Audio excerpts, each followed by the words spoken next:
La primera lectura de este jueves de la tercera semana de Cuaresma es un pasaje del libro del Éxodo, capítulo 34, versículos del 10 al 28, que muestra la renovación de la alianza entre Dios e Israel después de la infidelidad del pueblo. El Señor, que se había revelado como misericordioso y compasivo, vuelve a sellar su pacto y promete realizar maravillas en medio de su pueblo. La alianza no es solo un favor divino, sino también una llamada a la fidelidad. Israel debe apartarse de los ídolos y vivir según los mandamientos del Señor. Las prescripciones que siguen recuerdan al pueblo que toda su vida, el trabajo, las fiestas, las primicias de la tierra, pertenecen a Dios. La memoria de la liberación de Egipto y la celebración de las fiestas mantienen viva la conciencia de que el Señor es quien sostiene su guía, su historia. El ayuno de Moisés durante 40 días en la presencia de Dios manifiesta la intensidad de este encuentro. En la soledad del monte, el mediador recibe nuevamente las palabras de la alianza. Así, la ley grabada en las tablas aparece como signo visible de un vínculo que Dios en su fidelidad no deja de renovar con su pueblo. Primera lectura del libro del Éxodo. En aquellos días el Señor dijo a Moisés: Yo voy a concertar una alianza en presencia de tu pueblo. Haré maravillas como no se han hecho en ningún país ni nación, para que el pueblo con el que vives vea las obras terribles que voy a hacer por medio de ti. Cumple lo que yo te mando hoy. Expulsaré delante de ti a amorreos, cananeos, hititas, perisitas, heveos y jebuseos. Guárdate de hacer alianza con los habitantes de la tierra donde vas a entrar, porque serían un lazo para ti. Derribarás sus altares, quebrarás sus estelas, talarás sus árboles sagrados. No te postres ante otro Dios, porque el Señor se llama celoso y es un Dios celoso. No hagas alianza con los habitantes de la tierra, no sea que cuando se prostituyan con sus dioses y les ofrezcan sacrificio, no te inviten a comer con ellos. Ni tomes a sus hijas para tus hijos, pues se prostituirán sus hijas con sus dioses y prostituirán a tus hijos con sus dioses. No te hagas estatuas de dioses. Guarda la fiesta de los ázimos. Durante 7 días comerás panes ázimos, según te mandé en el tiempo señalado del mes de Abib, porque en el mes de Abib saliste de Egipto.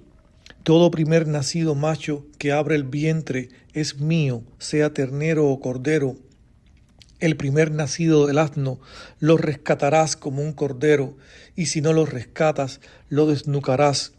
Rescatarás también al primogénito de tus hijos. Nadie se presentará ante mí con las manos vacías. 6 días trabajarás y al 7º descansarás, incluso en la siembra o en la siega descansarás. Celebra la fiesta de las semanas al comenzar la siega del trigo y la fiesta de la cosecha al terminar el año. 3 veces al año se presentarán todos los varones en presencia del Señor, el Señor Dios de Israel, pues desposeeré a las naciones delante de ti y ensancharé tus fronteras, y nadie codiciará tus campos cuando subas a visitar al Señor tu Dios 3 veces al año. No ofrezcas pan fermentado con la sangre de mi sacrificio. De la víctima de la Pascua no quedará nada para el día siguiente. Trae a la casa del Señor tu Dios las primicias de tus tierras. No cuezas el cabrito en la leche de la madre. El Señor dijo a Moisés: Escribe estas palabras. De acuerdo con estas palabras, concierto alianza contigo y con Israel. Moisés estuvo allí con el Señor 40 días con sus 40 noches, sin comer pan ni beber agua, y escribió en las tablas las palabras de la alianza, las 10 palabras. Fin de la primera lectura. La segunda lectura es de Tertuliano. Nació en la ciudad de Cartago al norte de África hacia el año 160 y es el primer autor cristiano en escribir su pensamiento teológico en latín. Se le considera el padre del cristianismo latino. En su tratado sobre la oración nos la presenta como el sacrificio nuevo y verdadero que Dios desea. Ya no se trata de víctimas ofrecidas en los altares antiguos, sino de una ofrenda espiritual que brota del corazón del creyente.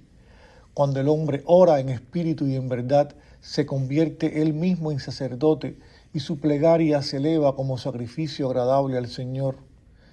Esta oración debe estar sostenida por la fe, purificada por la inocencia y coronada por la caridad. No es una simple palabra pronunciada con los labios, sino una vida entera ofrecida a Dios, acompañada por las obras buenas. Así, el corazón del creyente se transforma en altar donde se presenta la ofrenda que Dios mismo ha querido. La oración cristiana no siempre suprime el sufrimiento, pero da fuerzas para atravesarlo con esperanza, ilumina el dolor con la certeza del premio eterno y convierte la debilidad humana en ocasión de gracia.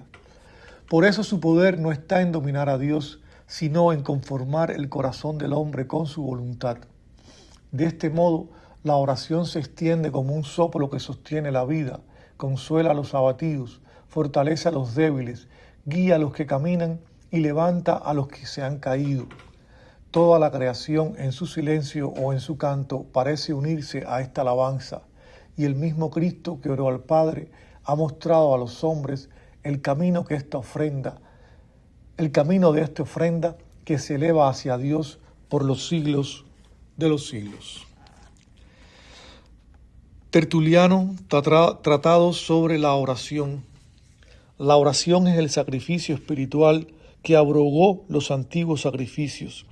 ¿Qué me importa el número de vuestros sacrificios?, dice el Señor. Estoy harto de holocaustos, de carneros, de grasa de cebones, la sangre de toros, corderos y machos cabríos no me agrada. ¿Quién pide algo de vuestras manos? Lo que Dios desea, nos lo dice el Evangelio. Se acerca la hora, dice, en que los que quieran dar culto verdadero adorarán al Padre en espíritu y verdad, porque Dios es espíritu y desea un culto espiritual. Nosotros somos pues verdaderos adoradores y verdaderos sacerdotes cuando oramos en espíritu y ofrecemos a Dios nuestra oración como una víctima espiritual propia de Dios y acepta a sus ojos. Esta víctima ofrecida del fondo de nuestro corazón, nacida de la fe, nutrida con la verdad, intacta y sin defecto, íntegra y pura, coronada por el amor, hemos de presentarla ante el altar de Dios entre salmos e himnos, acompañada del cortejo de nuestras buenas obras, seguros de que ella nos alcanzará de Dios todos los bienes. ¿Podrá Dios negar algo a la oración hecha en espíritu y verdad, cuando es Él mismo quien la exige? ¿Cuántos testimonios de su eficacia no hemos leído, oído y creído? Ya la oración del Antiguo Testamento liberaba del fuego, de las fieras y del hambre, y sin embargo no había recibido aún de Cristo toda su eficacia. ¿Cuánto más eficazmente actuará, pues, la oración cristiana? No coloca un ángel para apagar con agua el fuego, ni cierra las bocas de los leones, ni lleva al hambriento la comida de los campesinos, ni aleja con el don de su gracia ningún sufrimiento, pero enseña la paciencia y aumenta la fe de los que sufren, para que comprendan lo que Dios prepara a los que padecen por su nombre. En el pasado, la oración alejaba las plagas, desvanecía los ejércitos de los enemigos, hacía cesar la lluvia.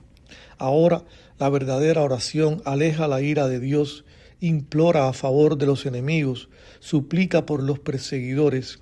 ¿Y qué tiene de sorprendente que pueda hacer bajar del cielo el agua del bautismo, si pudo también impetrar las lenguas de fuego? Solamente la oración vence a Dios, pero Cristo la quiso incapaz del mal y todopoderosa para el bien. La oración sacó a las almas de los muertos del mismo seno de la muerte, fortaleció a los débiles, curó a los enfermos, liberó a los endemoniados, abrió las mazmorras, soltó las ataduras de los inocentes. La oración perdona los delitos, aparta las tentaciones, extingue las persecuciones, consuela a los pusilánimes, recrea a los magnánimos, conduce a los peregrinos, mitiga las tormentas, aturde a los ladrones, alimenta a los pobres, rige a los ricos, levanta a los caídos, sostiene a los que van a caer, apoya a los que están en pie. Los ángeles oran también, oran todas las criaturas, oran los ganados y las fieras que se arrodillan al salir de sus establos y cuevas y miran al cielo, pues no hacen vibrar en vano el aire con sus voces. Incluso las aves cuando levantan el vuelo y se elevan hasta el cielo, extienden en forma de cruz sus alas como si fueran manos y hacen algo que parece también oración. ¿Qué más decir en honor de la oración? Incluso oró el mismo Señor, a quien corresponde el honor y la fortaleza por los siglos de los siglos. Fin de la segunda lectura.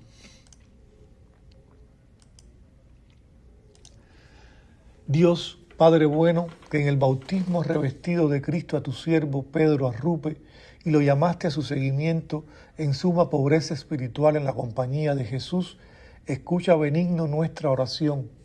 Él se entregó a ti plenamente como misionero y guía de sus hermanos, tanto en la salud como en la enfermedad.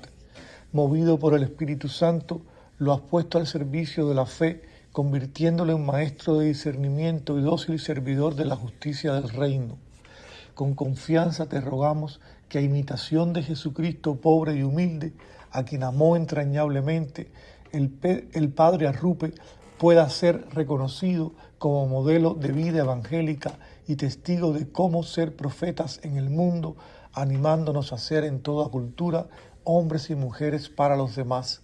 Por su intercesión y para tu mayor gloria, te pido ahora esta gracia particular.